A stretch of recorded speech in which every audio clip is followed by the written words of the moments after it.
demander de m'écouter. grabando un video. Je vous demande quelques instants d'attention. Je vais vous parler de quelque chose qui va vous intéresser. Bon, je crois que je vais commencer. Pendant des siècles,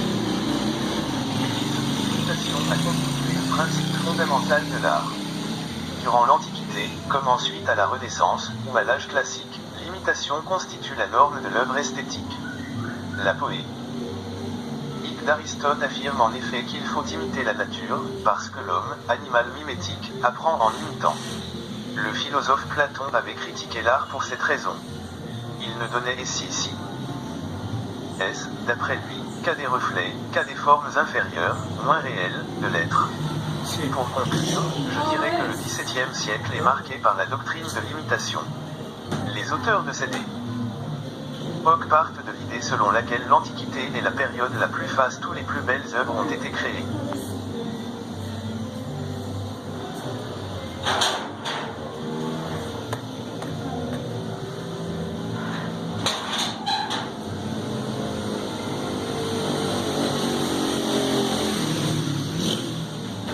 Je voudrais vous demander de m'écouter.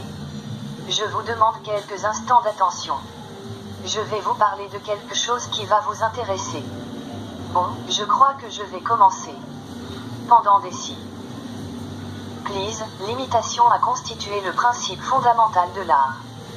Durant l'Antiquité, comme ensuite à la Renaissance, ou à l'âge classique, l'imitation constitue la norme de l'œuvre esthétique. La poésie d'Aristote affirme en effet qu'il faut imiter la nature, parce que l'homme, animal mimétique, apprend en imitant. Le philosophe Platon avait critiqué l'art pour cette raison. Il ne donnait les six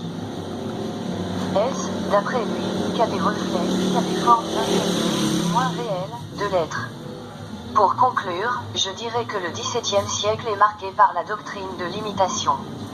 Les auteurs de cette époque partent de l'idée selon laquelle l'Antiquité est la période la plus faste où les plus belles œuvres ont été créées.